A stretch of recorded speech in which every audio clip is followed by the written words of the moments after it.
사랑과 은혜를 나누기 위해 제작되었습니다.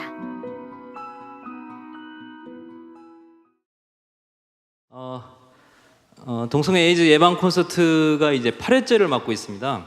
서울로부터 시작을 해서 이제 충주, 광주, 이제 부산까지 오게 됐습니다. 동성애에 대한 그 심각성을 너무도 깊이 있게 인식하고 계시기 때문에 이렇게 초청을 해주셨다고 생각이 들고요. 어떻게 이 전선에 뛰어들게 되셨는지 한번 말씀 좀 해주시죠. 저는 원래 이제 신촌 세브란스 병원에서 말기 암 환자분들을 돌보던 호스피스 의사였는데, 암 환자분들이 대학병원은 일주일 이상 입원이 어렵습니다. 그래서 요양병원을 개업해서 전도하고 또 말씀 전하기 위한 목적으로 장기 입원이 가능한 그런 형태의 진료를 시작하게 됐는데, 2009년도에 갑자기 주위에 한 분이 연락을 주셔서 에이즈 환자임을 스스로 밝히고 입원을 해야겠다. 왜냐하면 수술한 다음에 입원할 요양병원이 필요한데 다른 병원들은 에이즈 환자라서 요양병원들이 입원을 꺼리니까 저희 병원에 오고 싶다라는 내용이 있습니다. 그 전화를 받는데 하나님께서 두 번째 사명을 나한테 주시는 거구나, 말기 암 환자분들을 복음 전하는 것 이후에 두 번째 일을 주시는구나 싶어서 흔쾌히 입원을 받게 되고, 입원비하고 간병비를 그분이 형편이 어려워가지고 제가 이렇게 내드리고 입원을 시켰는데, 이게 소문이 나서 한 명, 두 명 더 갈 곳 없는 에이즈 환자분들이 오게 됐습니다. 그런데 그러면서 제가 이제 에이즈 환자분들의 실상, 그리고 동성애자들의 말로를 직접 보게 된 거죠. 7만 번 넘게 봤습니다. 지금까지 7만 번 넘게 봤으니까 정말 너무나 그런 병에 안 걸려도 될 분들이, 아까운 분들이 그런 병에 걸려서 고통받는 모습. 어떤 분은 동성애로 에이즈 걸린 다음에 애인이 갖다 버려가지고 노숙자로 서울의 탑골공원에서 또 이제 동성 성매매를 하면서 살아요. 5,000원도 받고 1,000원도 받고 하면서 그러다가 실려 오시는 분들. 그런 걸 보니까 저를 예를 들어서 주기철 목사님의 그런 경험 삼아 말씀을 올리면, 누가 저를 때려 죽인다고 해서 전 동성애 찬성을 못하는 거죠. 왜냐면 제가 본 게 있기 때문에. 그래서 그런 자연스럽게 그런 어떤 마음과 생각이 형성이 된 것 같습니다. 네, 우리 염원 사모자님은 의사이시지만 또 목회자이십니다. 이분이 감신대를 졸업하셨거든요. 신대원을 졸업하셨는데, 의사 시절에 그 낮에는 환자를 돌보시고 밤에는 신학을 공부하신 분이에요. 그래서 이 동성애를 막는 최전선에서 좀 뛰고 계신데, 뭐 이분 정말 물불 안 가리시는 분입니다. 정말. 서울대에서 우리 그때 예배를 좀 드렸는데요. 수요 예배를 드리는데 동성애자들이 와서요, 피켓 시위를 했었어요. 침묵 시위를 하는데 한 20-30명이 와서 그 시위를 하는 그 가운데서도 우리 원효 선생님이 꿋꿋하게 동성애의 말로에 대해서 복음적으로 왜 안 되는지 말씀을 하시는지 아주 파워풀했습니다. 그때 참 대단하신 분입니다. 오늘 모신 분, 우리 염원자님. 우리 약사님은 어떻게 이 업계에 어저께 그 서초구에 있는 사랑하는 교회라는 데를 갔습니다. 거기는 교인 한 80%가 30대, 20대더라고요. 굉장히 이제 젊은 분들이 많은 교회였는데, 꼭 이제 시작하기 전에 간증을 먼저 해달라고 하시더라고요. 어떻게 이 일을 하게 됐는지 굉장히 엄청난 계기가 있을 거라고 기대하셨던 것 같아요. 그래서 이제 어떤 분들은 뭐 탈동성애자가 아닌가, 또는 주변에 동성애자가 있었나, 또는 뭐 이렇게 직접적으로 이제 어떤 직접적인 어떤 동성애자를 뭐 같이 산다든가 그런 일이 있었는가. 근데 그건 아니고요. 가족 중에 있거나 그런 건 아니고, 제가 이제 그 성경 암송반 교사로 이제 그 교회를 섬기고 있을 때 굉장히 이제 피를 거꾸로 솟게 만드는 계기가 있었던 일이 있습니다. 뭐냐면 그 백지연의 백분 토론이라는 데서 동성애 찬반 토론이 있었습니다. 여기 앉아 계신 기런평 교수님도 그때 나오셨는데, 그때 이제 동성애를 옹호하기 위해서 나왔던 논객 중에 진중권이라는 분이 계셨습니다. 이분이 동성애 찬반 토론인데 갑자기 중간에 기독교를 폄하하는 말을 굉장히 하더라고요. 이 성경책은 굉장히 차별적이고 폭력적이라는 책이라는 거예요. 그리고 특히 구약은 너무나 폭력적이고 차별적이기 때문에 19금으로 묶어야 된다고 그렇게 발언을 생방송에서 했습니다. 그게 전국에 방송을 나갔습니다. 백분 토론에서. 그래서 아마 길 교수님은 기억하실 거예요. 그래서 이 성경책이 19금이어야 된다는 얘기를 들으면서 굉장히 아마 그 생방송 그날 본 분들은 별로 잠 오신 분이 없었을 거예요. 기독교인이라면. 그때 이제 이 동성애를 반대하시는 패널로 길 교수님이 계셨고 윤 목사님이라고 오륜교회 목사님이 계셨는데 제가 오륜교회에 나중에 이제 강의를 할 일이 있어서 그쪽에 강의를 갔었는데 그때 그 목사님은 다른 교회로 가고 안 계셔서 대화를 나눌 기회가 없었습니다. 그리고 이제 거의 비슷한 시기에 이 동성애는 죄라고 말해서는 안 된다. 이것은 일종의 헤이트다. 헤이트는 크라임이다. 범죄다. 그래서 헤이트 크라임 로라는 게 미국에서 통과되게 되었습니다. 물론 거기에는 진짜 이제 그 인종차별 금지 이런 좋은 것도 있었지만 이 동성애가 그르다라고 표현하는 거에 대해 굉장히 태클을 거는 법안이었죠. 그래서 이 동성애가 그르다라고 말하는 것은 헤이트이고 이 헤이트 혐오를 한 사람은 다 크리미널이 되는 거예요. 범죄자가 되는 겁니다. 그래서 이 성경책이 불법 서적이다, 불온 서적이라면서 서명을 받고 있는 사람이 미국에 많다는 겁니다. 그래서 그러한 서명을 받고 이제 그런다고 해서 불법 서적이 되진 않았지만 실제로 지금 미국은 제가 아는 데만 2군데입니다. 2군데 이상의 이 성경 간행 그 출판사가 현재 고소를 당해 있습니다. 불온 서적을 간행하지 않느냐 하면서 이 성경책을 간행하는데 고소를 당하고 있는 거죠 지금. 제가 그런 얘기를 들으면서 저는 이제 약사였습니다. 사실은 저는 강남에서만 2번 약국을 했습니다. 절대 한번 들어갔다 하면 자리를 이동할 이유가 없는 약국이었는데 이제 2번 다 이제 자식 아이 때문에 이제 그때 약국을 접었죠. 이제 그게 자식이더라고요. 이제 뭐 좀 약국 될만 하면 뭐 애를 가지고 막 그랬어요. 그랬는데 그러고 나서 이제 그 가락동 쪽에서 약국을 같이 아는 약사님과 하게 됐는데 이 일을 하면서 관두게 됐습니다. 왜냐하면 이 문제를 알리는 일을 하다 보니까 이제 처음부터 강의를 한 건 아니죠. 유인물을 뿌리고 초직제를 뿌리고 그런 것부터 시작했는데요. 하다 보니까 약국에 앉아 있으면 마음이 편하지가 않은 거예요. 이게 지금 하나님이 불법 서적이네, 불온 서적이네 멱살을 잡히는 판인데 굉장히 그게 제 성격인지 부르심인 것 같아요. 그게 콜링인 것 같습니다. 그리고 막 그 100분 토론의 트라우마가 너무 큰 거예요. 생방송에서 성경책이 불법 서적이다, 구약이. 그래서 이제 그런 얘기를 들은 것이 저의 이제 의분을 건드렸죠. 의분을. 직접적으로 그 이후에 이 일을 하다가 이제 동성애자도 만나게 되고 에이즈 환자도 만나게 됐지만 이제 출발점은 그렇게 이제 시작된 것 같습니다. 예. 예, 강단에서 강의만 하시던 분이 어떻게 이 운동에 뛰어들게 되셨는지 들어보니까 더 이해가 되시죠, 여러분? 예, 그렇습니다. 참 우리 염원장님도 그렇고 약사님도 그렇고 참 그 동기가 참 선하신 것 같아요. 저 같은 경우는 이 동성애 문제에 어떻게 이제 진입을 하게 됐냐면요. 제가 원래 사실은 제가 이단 전문입니다. 제가 신천지, 다음에 하나님의 교회 세계복음 선교협회 이렇게 이제 한국 교회를 힘들게 하는 분들을 하나하나 이제 파헤치는 기사를 쓰는 게 제 주특기거든요. 그러다가 이제 작년 6월달에 뭐가 있었죠, 여러분? 네, 퀴어 문화 축제가 있었어요. 올해도 이제 퀴어 문화 축제가 열립니다, 서울광장에서.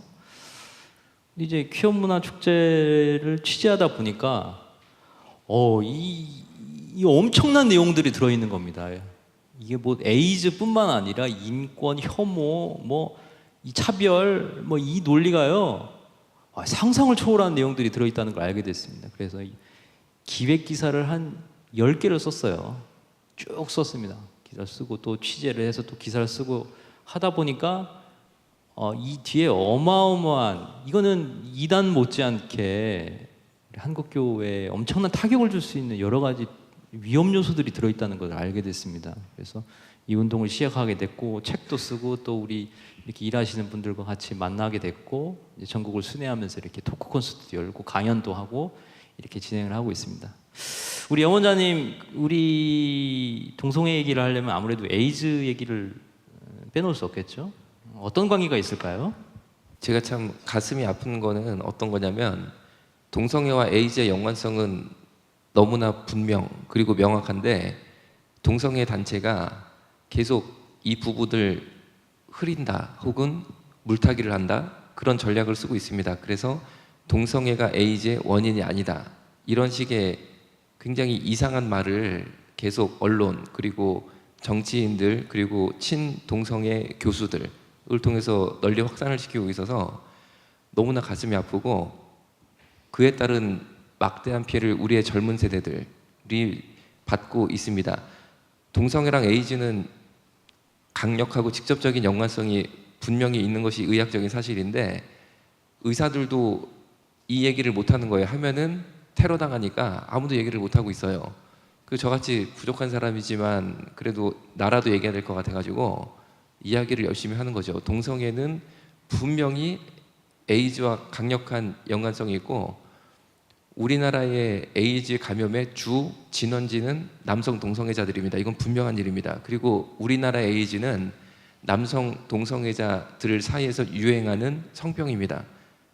2006년 이후로 수혈, 왜 에이즈에 대해서 억울한 에이즈 감염도 우리 머릿속에 있잖아요. 수혈이나 의료시술 도중에 에이즈가 감염되는 경우 2006년 이후 단 한 건도 대한민국에 없었어요.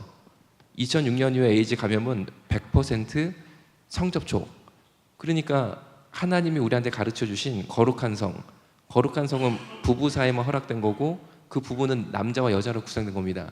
이것만 우리가 말씀대로 살면요. 에이즈는 10년 안에 없어지게 돼 있어요. 신규 발생을 할 수가 없어요. 그럼 지금 있는 에이즈 환자들만 이렇게 잘 치료하면 에이즈란 병은 한 세대, 두 세대 건너가면서 없어질 병인데 이거를 못해서 이렇게 수없는 젊은이들이 에이즈로 죽어가고 불구가 되고 너무나 이거 가슴 아프다고 생각합니다. 여러분 이 토크 코스니까 아주 리얼하게 말씀드리겠습니다. 에이즈가 왜 감염되는지 아세요, 여러분? 에이즈는 감염자의 피가 상대방의 피 속에 들어가야지만 감염이 됩니다. 상온 중에 튀어나오면 에이즈 바이러스는 죽습니다. 그럼 되게 제한적이겠죠, 감염이? 그러면 아까 우리 원장선생님 말씀하셨지만 감염된 첫 번째 케이스가 뭡니까? 수혈이겠죠. 그 피가 곧바로 상대방의 피 속에 들어가니까 인젝션 개념이죠, 이게. 집어넣는 개념이죠. 두 번째가 뭐냐면 임신. 수직 감염이라고 보통 합니다. 엄마가 아이한테 이렇게 뱃속에서 이제 감염시키는 거겠죠. 세 번째가 우리나라에는 많지는 않습니다. 미국에서 보통 나타나는데 IDU라고 해서요. 인젝션 드러그 유저. 즉 마약 주사하시는 분들이 있잖아요. 마약 지향. 마약을 좋아하는 분들 마약 지향이라고 합니다. 이 피를 이렇게 마약 주사를 놓고선 이분들은 주사기 하나만 쓰는 게 아니라 하나로 여러 분한테 이렇게 넣잖아요. 그러면서 이제 감염이 된다는 겁니다. 그럼 네 번째가 뭐냐? 이게 바로 성적 접촉이라는 겁니다. 근데 성적 접촉인데 문제는 뭐냐면 성적 접촉을 하는데 남성과 여성의 비율이 에이즈 감염자의 비율이 우리 상식적으로 생각하면 5대5, 6대4, 4대6이 나와야 되는 게 정상이겠죠. 근데 문제는 대한민국은 1988년 이후로 남성 대 여자의 비율이 9대1이라는 겁니다. 9대1. 9대1. 왜 9대1일까요, 여러분? 이것은 바로 남성과 남성 간의 성교제, 성적 접촉을 위해서 통해서 에이즈가 확산된다는 것을 뜻합니다. 그렇다면 어떻게 남성과 남성 간의 인젝션 개념이 성립이 될 수 있느냐? 그것은 바로 이분들이 항문을 통해서 성관계를 하기 때문입니다. 즉 항문은 얇은 막으로 되어 있습니다. 직장세포는 얇은 막으로 되어 있습니다. 그래서 이분들이 성행위를 하다가 이 막을 찢어버리는 겁니다.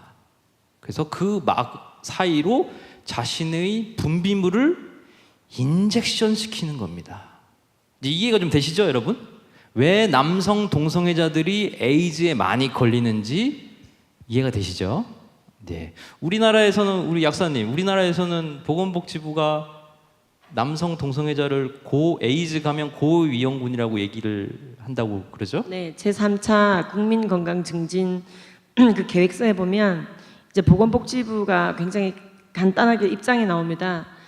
우리나라가 그 질병관리본부에서 발표한 바에 의하면 2011년도까지 이제 드러난 자료에 따르면 막상 에이즈에 걸리신 분들을 조사해 보면 설문조사를 하는 거죠. 왜 이제 에이즈에 걸렸는가? 성관계로 에이즈에 걸렸습니다.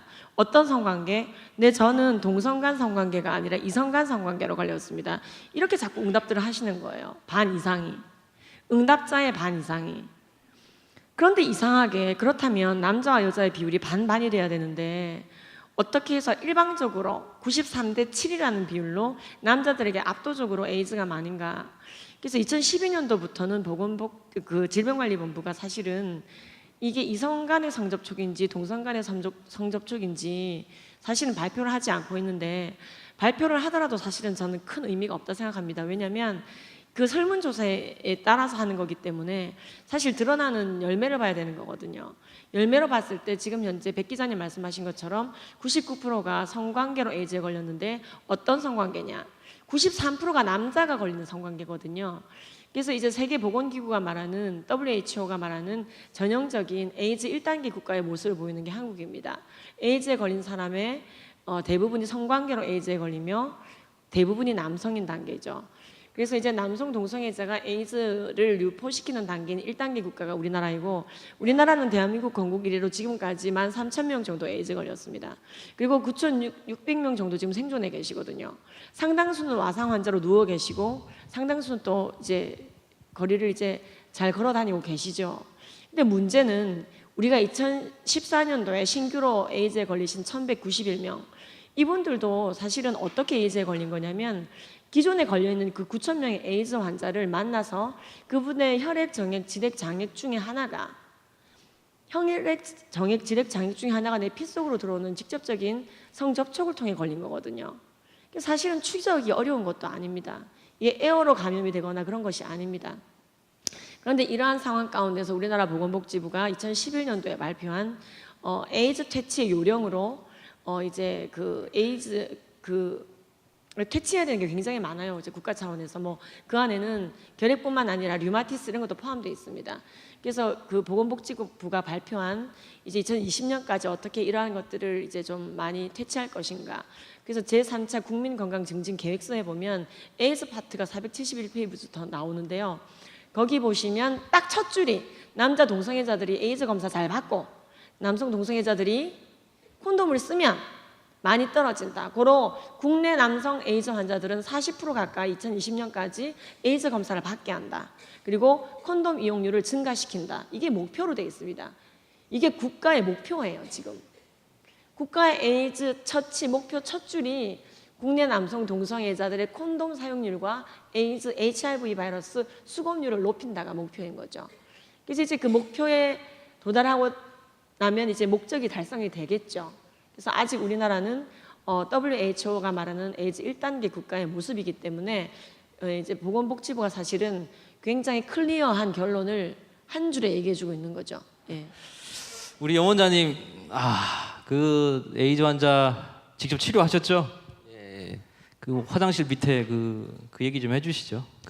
이제 사실 동성애를 끊고 싶어하는 젊은이들이 많이 연락을 해요. 그래서 만나서 상담을 하는데 8월 1일부터 일주일 동안 뉴욕에 가서 또 우리 한인 교포들 젊은 친구들 동성애자 상담을 합니다. 그래서 작년에 12월에 갔다가 이제 8월에 올해 또 가서 그동안 애들이 잘 하고 있나 이제 확인을 하는 거죠. 가서 검사를 해야 돼요. 검사를 해서 이거를 이렇게 잘 끌고 가야 되니까. 그런데 이제 상담을 들어보면은 이 친구들이 하는 얘기가 동성애는 성중독이다 이 얘기를 다 하는 거예요. 그런데 그거는 의학적으로도 맞는 얘기예요. 왜냐하면 1978년도에 백인 남성 동성애자 대상으로 조사를 한 게 있는데 23%가 1,000명 이상의 다른 남성과 성관계를 했다에 응답을 했어요. 43%는 500명 이상. 그럼 합하면요 71%가 딱 보이는 동성애자들 있잖아요. 텔레비 키면 나오는 동성애자들도 있고 또 나 동성애자다라고 막 퀴어 축제에 나오는 사람들도 있고 그럼 그중에 17은 기본 몇 명? 500명이라는 거예요. 기본 500명. 우리 택시 타면 기본 요금 2,000원 부터인가 시작하잖아요. 기본 요금이 500명이라니까요. 그러니까 이거는 의학적으로 봤을 때 의사의 눈으로 볼 때는 중독에 가깝다, 중독이다라고밖에 저는 이제 설명이 불가능한 그런데 이분들이 그렇게 성관계를 하니까 에이즈에 어떻게 보면은 걸릴 수밖에 없겠죠. 그렇게 하니까. 그런데 에이즈에 걸렸다. 그래서 에이즈 바이러스가 뇌세포를 갉아먹습니다. 결국에는. 그래서 반신불수가 오기도 하고 전신마비가 오기도 하고 신경이 다 파괴가 되기도 하고 그런데 이분들이 몸이 파괴가 됐지만 전날까지도 1000명, 500명 이렇게 성적인 파트너를 가진 사람들이 몸 아프다고 그 습관이 변하는 건 아니더라고요. 그래서 반신불수가 돼서 지팡이를 짚고 이렇게 저희 병원에 입원한 분이 온 첫날 마음에 드는 남성이랑 성관계를 하는데 불과 2시간, 3시간이 안 걸려요. 병실에서 이불 뒤집어 쓰고 둘이 성관계를 하는 거예요.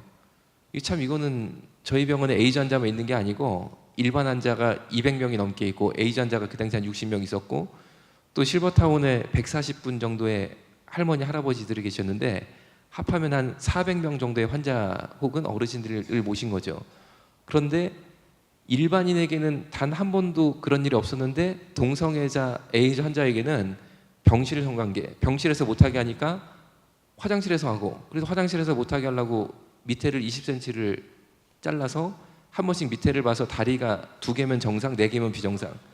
그래서 4개면 문 열고 들어가서 말려야 되고 이래가지고 이제 병원 안에 부적절한 성적 접촉을 완전히 차단했다라고 제 스스로 이렇게 느꼈는데 이거는 순진한 생각일 뿐이었고 오후 2시에 야외 주차장에 사람들이 인도에 왔다 갔다 하는 야외 주차장에서 차와 차 사이가 불과 20cm입니다. 20cm.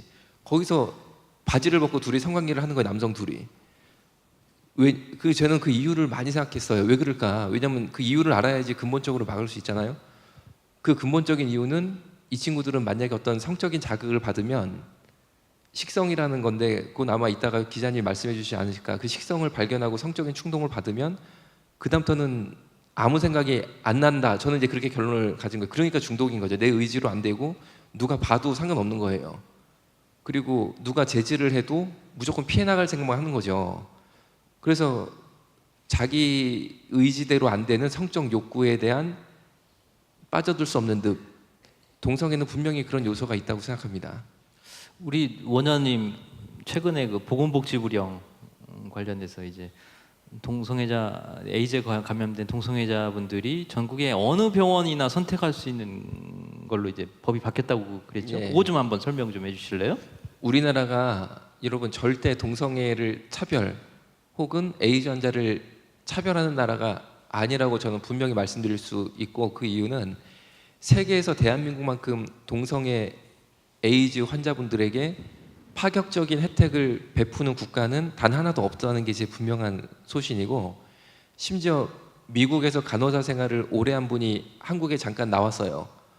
그래서 그분이 에이즈 환자를 돌본 경험이 있는 거예요. 미국에서. 그래서 저도 궁금하잖아요. 미국은 어떻게 하나. 그래서 대화를 나눠보니까 특히 보건복지부령 375 기자님 방금 말씀하신 그거를 말씀드리니까 그분이 오마이갓 그러면서 전 세계에 흩어져 있는 우리 동포들, 한국 동포들이 에이즈 걸린 동포들이 이 소식을 알면 급거 귀국 러시가 일어날 것이다.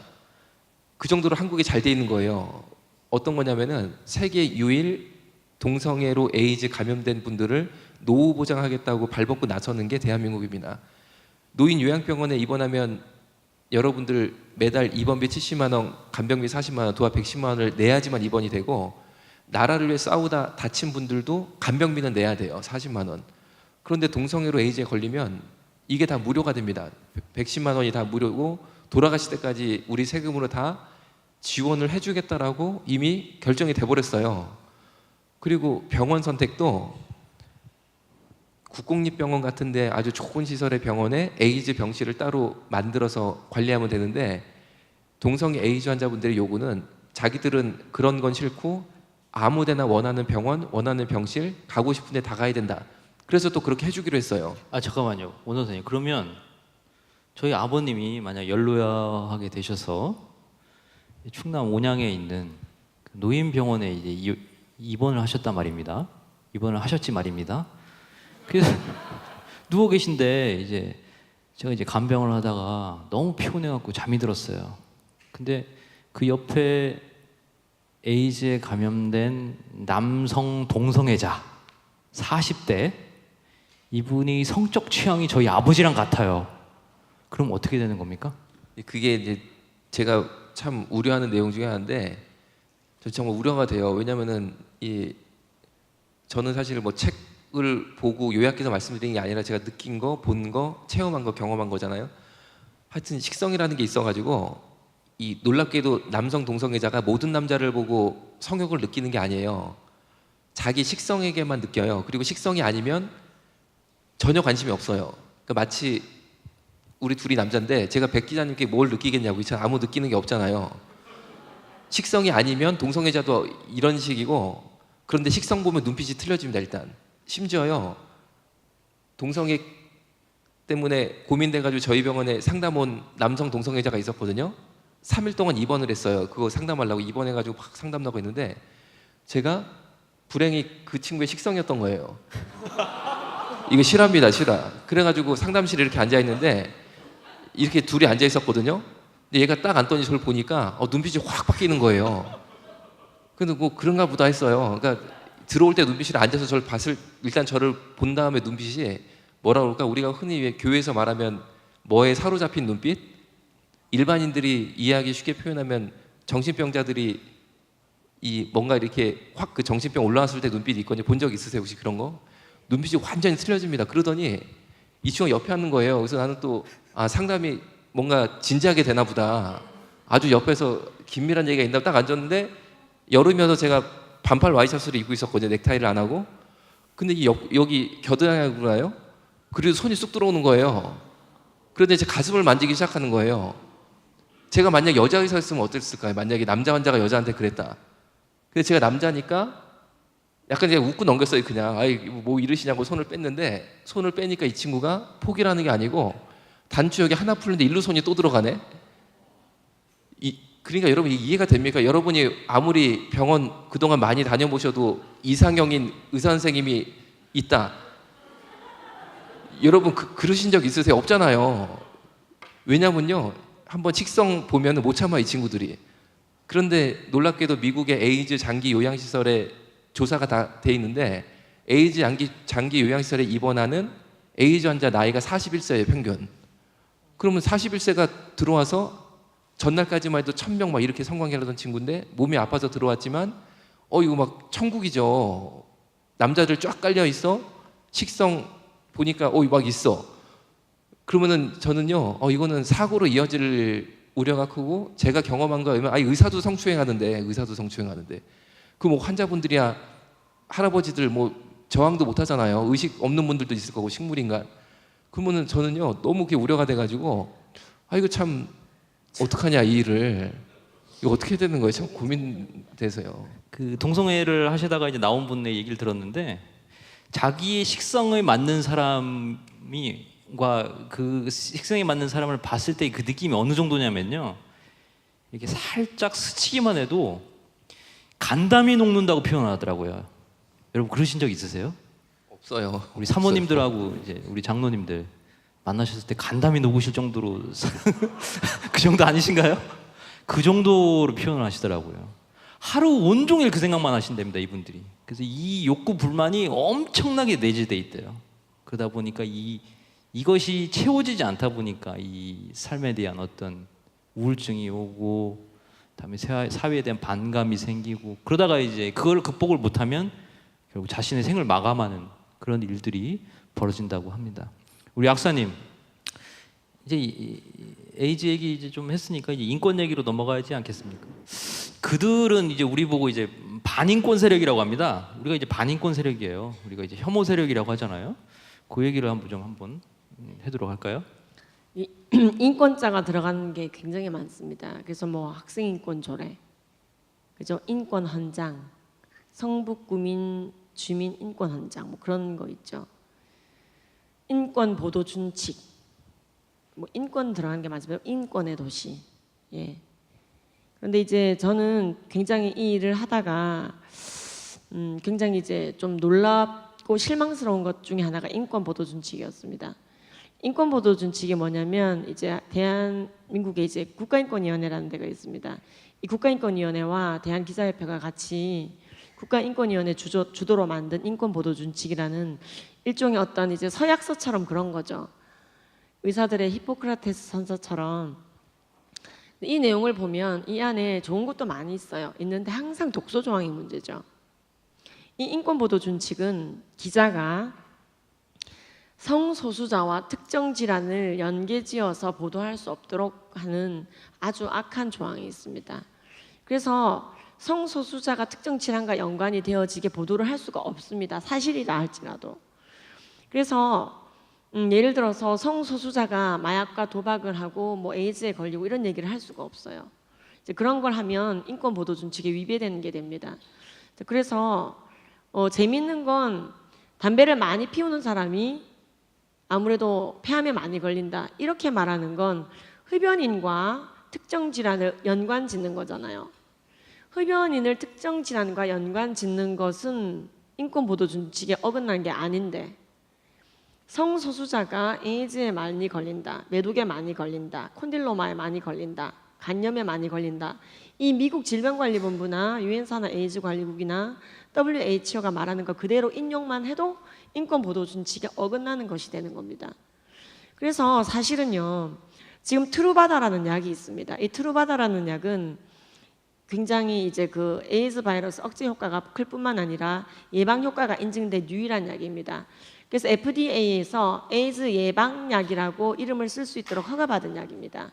그런데 이 약은 이 약의 용도를 설명하다 보면 이 에이즈 약의 설명서대로 이 약은 남성 간 성행위를 하시는 분, 남성 동성애자가 먹으면 좋다.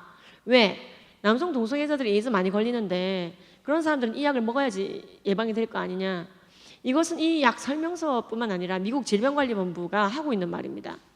근데 이것에 대해서 말을 하면 미국에서는 괜찮겠지만 한국에서는 이 얘기가 인권 보도 준칙을 어긴 말이 돼버립니다. 미국 질병관리본부는 굉장히 신랄합니다. 미국 질병관리본부는 남성 동성애자들은 가다실이라고 하는 예방 백신을 맞으라고 되어 있습니다. 그 이유가 가다실이라고 하는 이 예방 백신은 휴먼 파필로마 바이러스, 인유두종 바이러스를 굉장히 많이 이제 그 백신 기능을 해주는데 이 인유두종 바이러스는 원래 여성 자궁 경부암의 그 원인 바이러스입니다. 그래서 원래는 여성들의 자궁 경부암을 예방할 목적으로 그 백신으로 만들어졌지만 희한하게도 미국 질병관리본부는 게이들에게 맞으라고 되어 있습니다. 게이들도. 그래서 굉장히 이게 지금 여자들이 많이 맞는 건지 게이들이 많이 맞는 건지 알 수 없을 정도로 불티나게 어쨌든 홍보되어지고 있는데 이러한 얘기를 한국에서 만약에 기자분이 가다시를 소개할 목적으로 기사화하면 인권 보도 준칙에 어긋나게 되는 겁니다. 이런 게 한두 개가 아닙니다. 태국에 걸어다니는 게이들의 31%가 이미 에이즈 바이러스에 감염돼 있다라고 하는 태국 HIV 재단의 말을 만약에 백 기자님 인용했다. 인권 보도 준칙에 어긋나는 게 됩니다. 한두 개가 아닙니다. 파리에는 프랑스 전역보다 에이즈 환자가 5배나 많다. 그 이유가 동성애자가 많기 때문이다라고 프랑스의 에이즈 당국이 말을 하는데도 그걸 우리가 인용하면 인권 보도 준칙에 어긋나게 되는 이런 희한한 언론 통제 국가가 한국인데 이게 인권일까요? 이것은 인권 탄압입니다. 대다수의 국민의 알 권리를 탄압하고 기가 막힌 언론 통제 국가입니다. 그런데 우리나라 국민이 몰라요. 왜? 본인이 완벽하게 이제 정말로 이제 그 장막을 쳐져 있기 때문입니다. 정확하게 성소수자에 관련되어 있는 질병을 알 수 없도록 국민들은 모를 수 있죠. 그런데 진짜로 이것 때문에 손해보는 사람은 누구냐? 그 위험에 있는 성소수자입니다. 이것은 성소수자의 인권을 위하는 게 아니라 그들의 건강권과 생명권을 위협하는 굉장히 악한 보도 준칙인데 그걸 인권이라고 이름 붙여놓은 거죠. 우리 성소수자라고 얘기하잖아요. 그러면요, 이런 생각 혹시 해보신 적 없으세요? 마약을 좋아하면 마약 지향이고 마약 소수자입니까? 아니, 마약 하시는 분들도 소수자입니다. 그죠? 어린이를 좋아하는 분들은 그러면 어린이 소수자입니까? 소주를 좋아하면 소수자인가요? 여러분, 소수자는 우리 한국 사회에서 소수자는요 2가지 조건이 딱 맞아야 됩니다. 첫 번째, 역사적으로 극심한 탄압을 받아야 됩니다. 누가 떠오르세요? 우리 흑형들, 흑인들, 흑형. 또 그러면 안 돼. 뭐 이렇게 하면 이제 소수자하고 그들에 대한 혐오죠. 두 번째는 절대 바뀌지 말아야 됩니다. 이 특성이. 그러니까 이번에 이제 강남역에서 이제 피살 사건이 벌어졌잖아요. 그건 어떤 혐오고 약자에 대한 그 테러거든요. 그거는 그죠? 그 여성이 바뀔 수는 없는 겁니다. 그렇잖아요? 남성으로 갑자기 바뀔 수는 없는 거죠. 근데 이 두 가지 조건을 충족시켜야 되는데 동성애자는 이 두 가지 조건을 충족시킬 수가 없습니다. 대한민국은요 동성애 자유국가예요. 그거 아시죠, 여러분? 동성애 한다고 누가 뭐 폭행을 합니까? 해고를 합니까? 아니면 뭐 비방을 합니까? 그리고 생리적으로 타고나야 되는데 동성애자분들이 40대까지 그 비율이 유지가 되지 않아요. 생각을 해보세요. 동성애자는 2세를 못 낳죠. 유전이 될 수가 없어요. 결국 이 어떤 그 잠시 그 젊은 시절에 나타나는 그 약간 성적 도착 증세인데 이거를 마치 인권이니 뭐 당연한 권리인 것처럼 얘기를 해서 이것을 비판하는 우리 건전한 우리 시민들을 이제 잘못된 세력으로 몰아가고 있다는 게 가장 큰 문제라는 겁니다. 이게 바로. 그래서 여러분 앞으로는 성소수자 그런 얘기를 되도록이면 쓰지 말아주셔야 돼요. 왜냐하면 거기에 약자 논리가 숨어 있어요. 그렇죠? 마약을 좋아하면 마약 소수자입니까? 그건 아니잖아요. 적은 수라고 해서 소수자는 아니거든요. 이분들은 자신의 성적 취향을 드러내기 전까지는 우리 사회에서 우리랑 똑같은 동등한 대우를 받는 분들이에요. 그리고 독특한 성적 취향을 드러내면 거기에 대한 건전한 비판이 가능해야 되죠. 그게 자유민주주의 국가의 기본적인 권리 아닌가요? 우리 사상과 종교의 자유가 있는 사람들이잖아요. 예. 소수자, 인권, 뭐 혐오 이런 얘기 조금만 더 해볼까요? 아니 언제부터 우리가 이렇게 혐오 세력이 됐죠? 너무 정당한 얘기 아닙니까? 여러분 그거 하시면 잘못하면 에이즈 걸리세요. 조심하세요. 이렇게 얘기하면 우리를 혐오 세력이라고 낙이 찍어요. 그렇죠? 이거 억울하지 않으세요? 원장님 억울하지 않으세요? 예, 억울합니다. 예. 아니 어떻게? 근데 어제 좋은 소식이 이제 나왔죠? 여러분 아세요? 그 서울 서부지법에서 동성결혼 합법화 소송이죠. 그것이 이제 각하 됐습니다.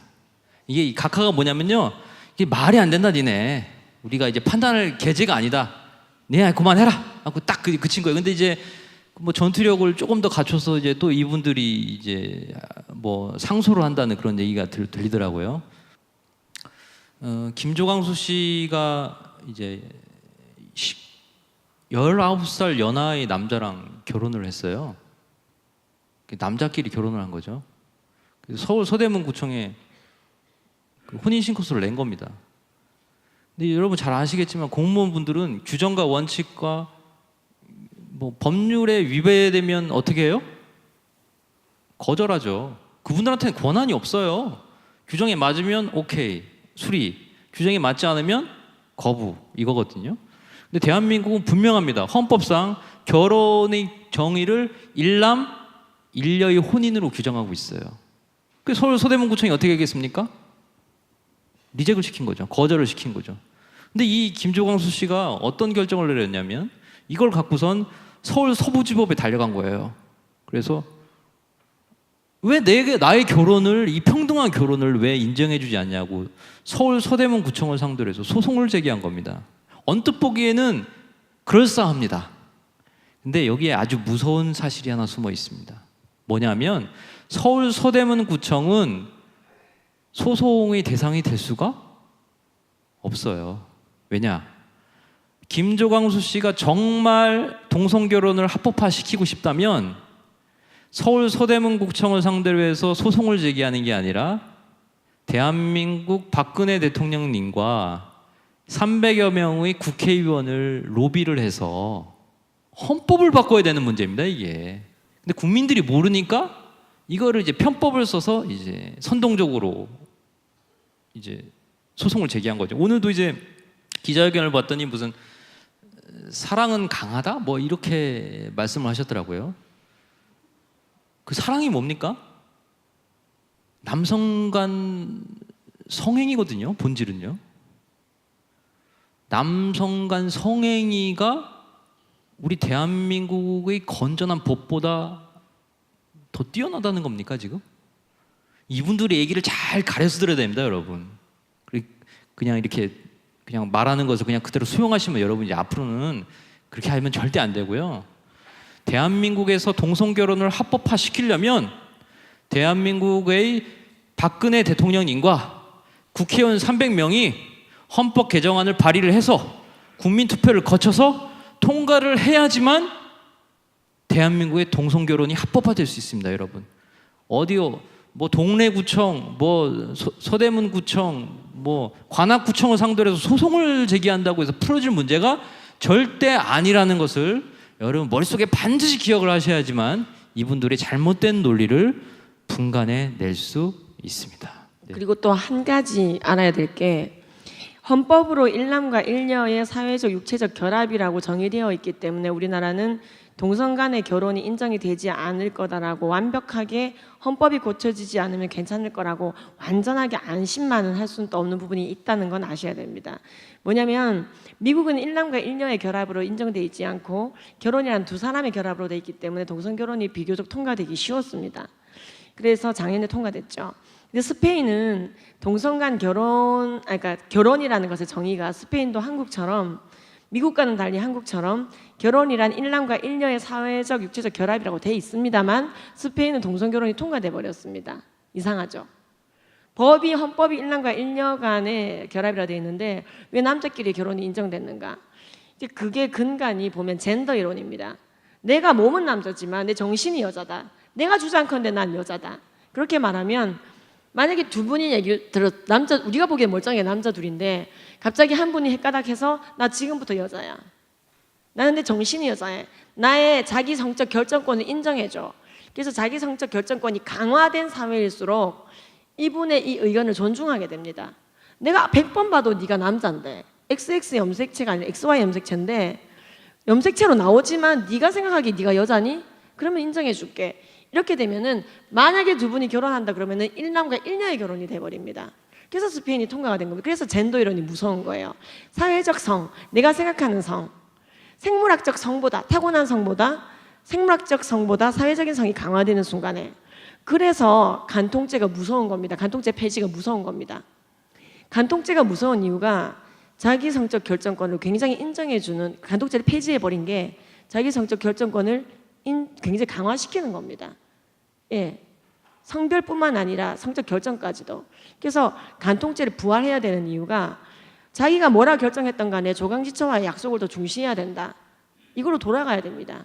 의리를 더 중시하고 신의를 중시하고 그렇게 하지 않고 자기의 성적 결정권만 중시하는 사회가 되어버리면 이제 남자가 여자라고 주장하고 여자가 남자라고 주장할 때 예, 그렇게까지 이제 젠더 이론이 확장되어 젠더 이론과 이것이 맞물려져 갔을 때는 일남과 일녀의 결혼이라고 헌법이 명시하더라도 예, 다른 데를 치고 들어와서 예, 이렇게 허점을 이용해가지고 결국에는 여자 둘이 했는데도 남녀 일남 일녀가 했다는 등 이런 식으로 이제 우리가 생물학적 성을 주님께서 주신 성이죠. 생물학적 성이란 그 성을 포기하게 만드는 관념적으로 이제 그렇게 해서 세계관을 이제 무질서하게 만드는 그런 쪽으로 나아갈 수 있다는 것도 조금은 염두에 두어야 됩니다.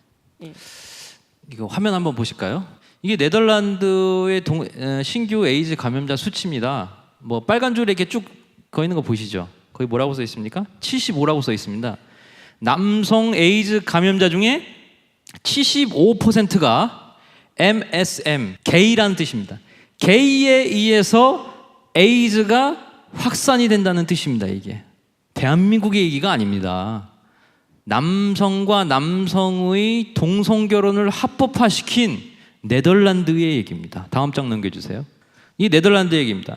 네덜란드의 동성애자의 감염 수치가 맨 위에 파란색이 이제 남성 동성애자입니다. 동성애자 수치가 내려가다가 에이즈 감염 수치가 올라가죠. 보이십니까, 여러분? 그 분기점이 뭐냐? 바로 2000년 동성결혼 합법화를 기점으로 해서 다시 올라갑니다. 왜 그러겠습니까? 남성 간의 성행위를 권장하는 동성결혼을 합법화시키니 당연히 에이즈가 창궐할 수밖에 없죠. 그런데 이성애자 여성 other unknown 밝혀지지 않는 데이터는 2000년을 기점으로 해서 보이세요? 내려가고 있죠. 이게 대한민국에서 벌어질 수 있는 얘기입니다, 여러분. 이게 일본의 수치입니다. 일본은 저 검은색이 homosexual contact, 즉 남성 간 성접촉에 의해서 70.5%가 에이즈에 감염된다는 얘기입니다. 우리 이웃나라 일본의 얘기입니다. 배 타고 1시간만 가시면 볼 수 있는 나라에서 이런 현상이 벌어지고 있습니다. 다음 장 보여주세요. 이건 아주 극명하게 보여주죠. 저 위에 흰색으로 쭉 올라가 있는 게 있죠. 그게 바로 남성 간 성접촉에 의한 에이즈 감염자 수치입니다. 1988년부터 해서 85년부터 2013년까지 데이터를 뽑았는데요. 남성 간 성접촉에 의해서 저렇게 많은 사람들이 에이즈에 감염되고 있다는 겁니다. 근데 문제는요, 대한민국 질병관리본부는 이 같은 내용을 공개하지 않고 있다는 겁니다. 원장선생님, 왜 공개를 안 할까요? 이분들. 그게 참 안타까운 일인데, 보시면 세계 모든 나라 질병관리본부는 다 동성애와 에이즈의 명확한 연관성을 저렇게 국민들에게 알려서 조심하게 만들어요. 동성애에 빠지지 않고 또 에이즈에 걸리지 않도록 교육을 시키고 있는데, 대한민국은 아까 말씀 올린 대로 에이즈 동성애자들에게 세계 유례 없는 혜택을 특별히 노후 보장까지 다 해주겠다고 나서고 있는 그런 세계 거의 유일한 국가임에도 불구하고 에이즈에 대한 예방, 이게 너무 없어요. 질병관리부 홈페이지 이따가 집에 가서 들어가 보시면요, 남성 동성애자가 에이즈 감염의 주된 진원지다 혹은 주된 대상이다, 이런 말이요 한 군데도 없습니다. 한 군데도. 그 이유가 뭔지 아세요? 그들의 인권을 보호한다는 거예요. 동성애자들의 인권을 보호해야 된다는 거예요. 만약에 에이즈 감염이 주로 남성 동성애자들에게 일어난다, 이 말을 홈페이지에 넣으면은 남성 동성애자들에 대한 인권 침해, 이렇게 되기 때문에 안 된다. 저는 이 논리를 전혀 이해할 수도 없고 받아들일 수도 없는 게, 이거는 진실이고 사실인데 진실과 사실을 은폐시켜서 국민들의 알 권리를 박탈한다. 그것도 국가가 그런다. 그래서 에이즈 환자가 급증하고 있는 나라가 대한민국이다. 다른 나라는 다 미국, 아프리카까지도 에이즈 환자가 줄고 있는데 우리나라만 신규 에이즈 환자가 기하급수적으로 늘고 있는 나라거든요. 그러니까 야, 이거는 나라를 위한다면, 그렇잖아요. 공무원이 나라를 위하고 또 우리 국민들이 나라를 위한다면은 이거는 바로잡아야 된다. 그래서 어떻게 이거를 좀 잘해보려고 계속 이렇게 말씀도 드리고 그러는데 이게 잘 안 되더라고요. 그 인권 논리 때문에. 그래서 저는 너무나 가슴이 아픈 게, 그러면 우리나라의 인권은 남자 동성애자들에게 있는 것이냐. 쉽게 말하면 그 사람들 자존심 약간 상할 만한 내용은 말을 하면 안 되는 나라고, 반면에 그런 사실을 몰라서 에이즈에 걸려 죽어갈 수많은 젊은 세대들의 인권은 어디 간 것이냐, 이런 의문을 가지고 있는 거죠. 네, 우리 여러분 가만히 있을 때가 아닙니다. 지금 인터넷 댓글도 다시고 항의 전화도 하시고 교육청 질병관리본부 국가인권위원회 항의 전화도 하시고 1인 시위도 하셔야 될 그런 아주 긴박한 상황에 놓여 있습니다. 우리가 지금 움직일 때입니다.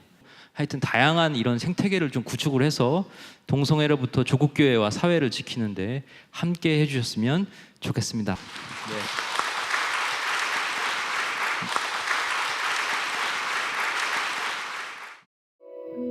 이 방송을 보시고 영상 선교에 참여하실 분은 ARS 060-800-1111번을 눌러주세요.